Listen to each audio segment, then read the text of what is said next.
আমি অ্যাডভোকেট মাহাবুবুল ইসলাম বলছিলাম। আপনাদের সাথে আছি যারা বিটিটি বা বার ট্রান্সফার টেস্টে করতে চান এবং নিজেকে ব্যারিস্টার হিসেবে অভিহিত করতে চান, তাদের জন্য আমরা আসলে আমাদের যে অভিজ্ঞতাগুলো আছে এবং আমাদের যে ম্যাটেরিয়ালস আছে সেগুলো আপনাদের সাথে শেয়ার করার জন্য আমরা এই ভিডিওটি করেছি। আজকে আমরা আলোচনা করবো হচ্ছে professional ethics.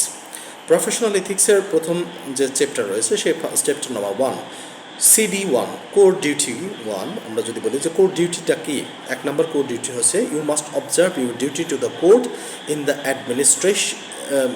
Administration of justice.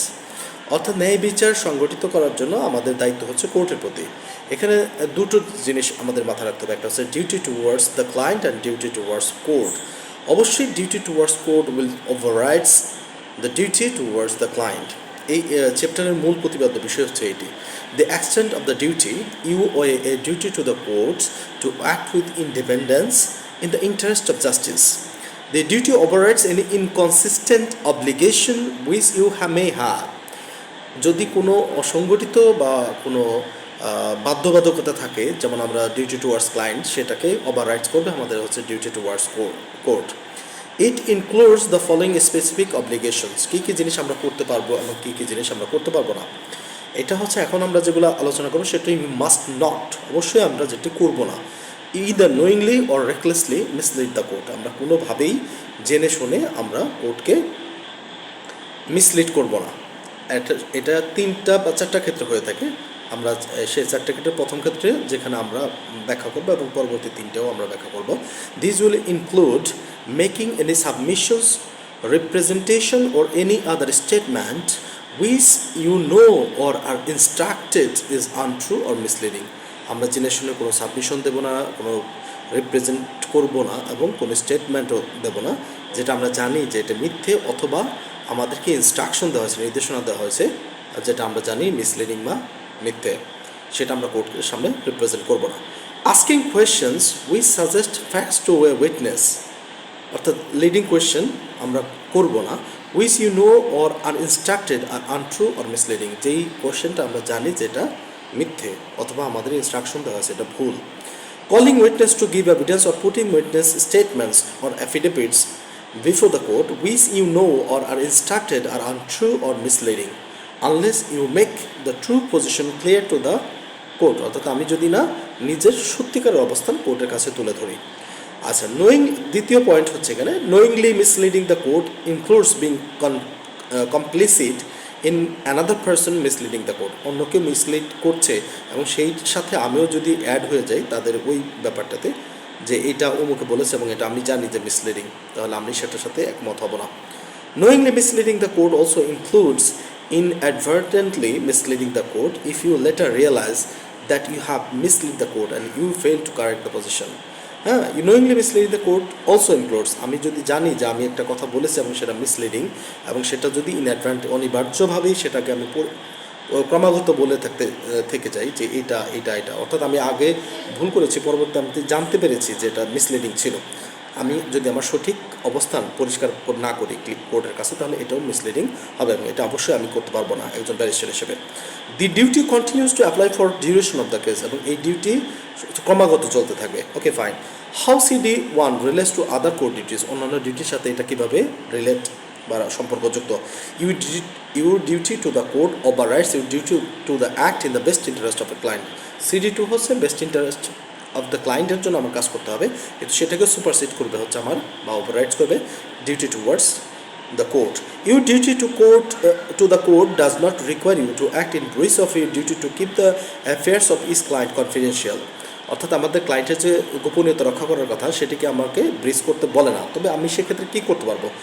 If there is a risk that the court will be misled unless you disclose confidential information that you have learn in the course of your instructions, you should seek the client's permission to disclose the information to the court.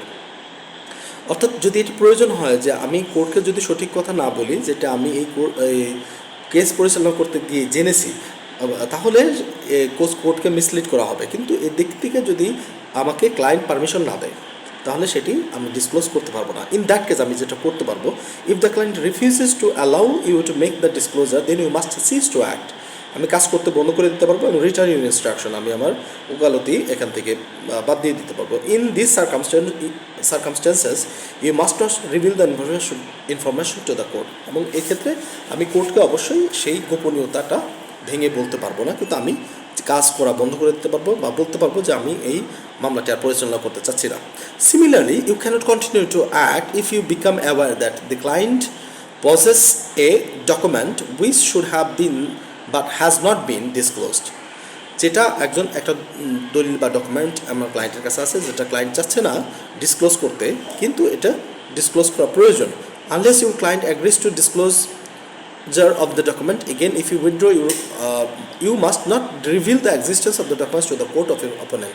সেক্ষেত্রে যদি সে agree না করে তাহলে আমি act করতে deny করে দেবো বা আমি ইনস্ট্রাকশন উইথড্র করবো, কিন্তু সেক্ষেত্রেও আমি এই দলিলের কথা বা এই গোপনীয় কথা আমি কোর্টকে বলবো না। Your role as an advocate, আমার একজন অ্যাডভোকেট হিসেবে যে রোল সেটাকে আমি কীভাবে ব্যবহার করবো এবং কী কী কাজ আমি করতে পারবো না সেটাও এখানে আলোচ্য বিষয়। You must not abuse your role as an advocate, এই অপব্যবহার করতে পারবো না। Examples of abusing your role as an advocate, কী কী ক্ষেত্রে আমরা অ্যাবিউজ করতে পারি সেই ক্ষেত্রগুলো কী কী? Making statement or asking questions more merely to insult, humiliate or annoy a witness or any other person. তারপর দ্বিতীয়টা হচ্ছে making serious allegations against a witness whom you have had the opportunity to cross-examine unless you have put the allegation to the witness in cross-examination. আমি কারোর বিরুদ্ধে একটা serious allegation আনতে পারবো না যদি না আমি সেই বিষয়টি ক্রস এক্সামিনেশনের সময় এটা উল্লেখ করি, আমার সেই সুযোগ থাকে ক্রস এক্সামিন করার এবং সেখানে উল্লেখ না করি। Making A serious allegation against any person or suggesting that a person is guilty of an offence which your client is charged unless you have reasonable grounds for making the allegation. You have reasonable grounds for making the allegation. যৌক্তিক কারণ থাকতে হবে যে আমার client যেই serious অ্যালিগেশনের সাথে যুক্ত, suggesting that a person is guilty of an offence which, মানে আমার ক্লায়েন্ট যে বিষয়টিতে নিয়ে চার্জ গঠিত হয়েছে তার বিরুদ্ধে সেই চার্জে যদি অন্য কেউ দোষী থাকে তাহলে সেটা আমি আনতে পারবো, আদারওয়াইজ আনতে পারবো না। তবে সেক্ষেত্রে reasonable grounds for making the allegation, এটা করার একটা যৌক্তিক কারণ থাকতে হবে।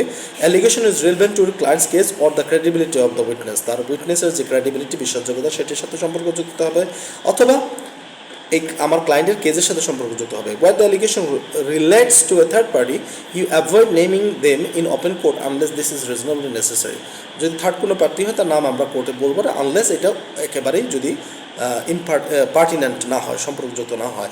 Putting forward to the court a personal opinion of the facts or the law unless you are invited or required to by the court. Court যদি আমাকে কোনো কিছু সম্পর্কে মতামত দিতে আহ্বান না করে তাহলে আমি সেটা দেওয়া থেকে বিরত থাকবো। Point number 4, further aspects of your duty to the court. আরও কী কী পয়েন্ট রয়েছে? The following would constitute breach of your duty to the court, not taking reasonable steps to avoid wasting that court's time, not taking reasonable steps to ensure that the court has and is aware of all relevant authorities and legislative provisions.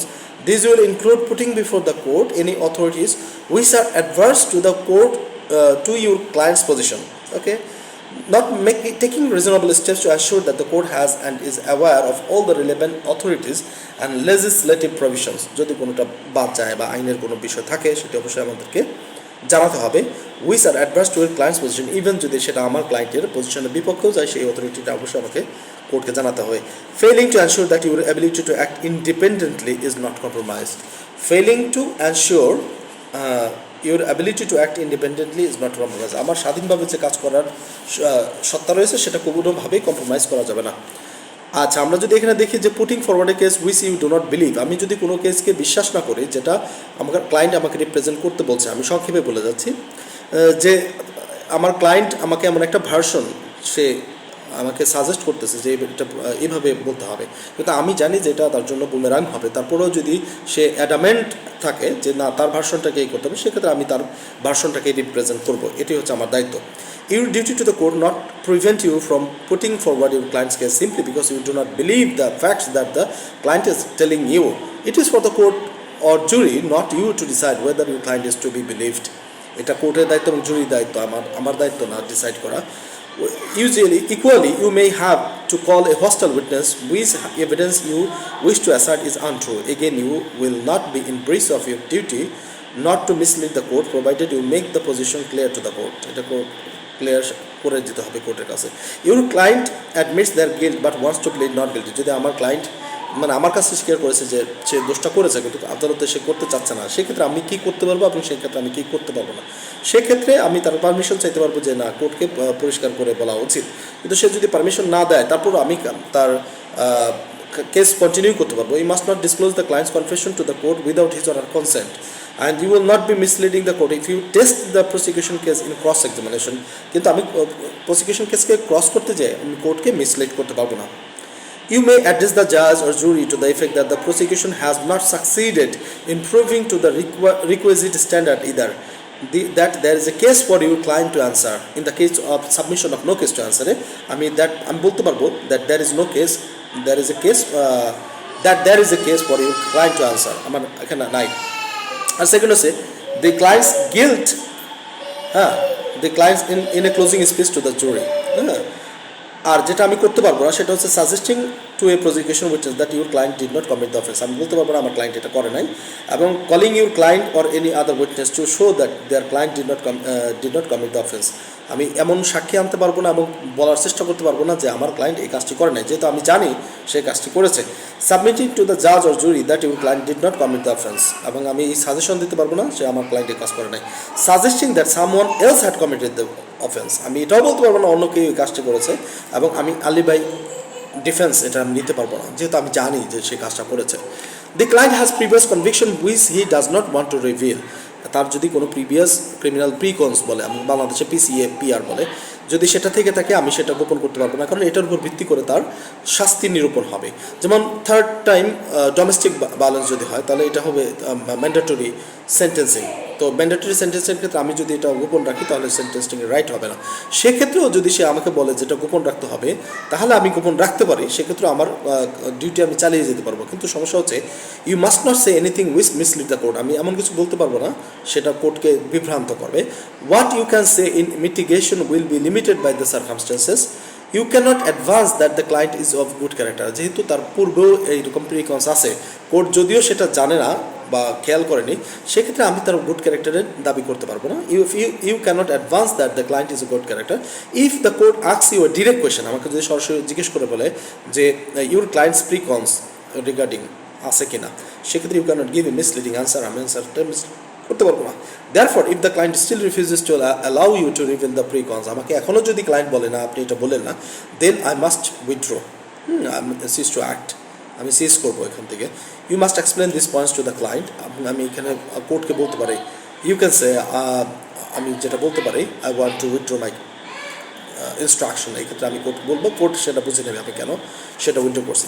You must comply with the undertaking you gave to the court in the course of conducting litigation within any agreed time scale or within a reasonable period of time. Thank you. এটা হচ্ছিল প্রথম chapter. যদি ভালো লাগে তাহলে আমাদেরকে একটু note করবেন, আমরা আরও ভিডিও আপলোড করবো। আমরা একটু তাড়াতাড়ি যাচ্ছি কারণ বেশি মিনিট হয়ে গেলে আমাদের আপলোড করতে সময় বেশি লাগে। ধন্যবাদ।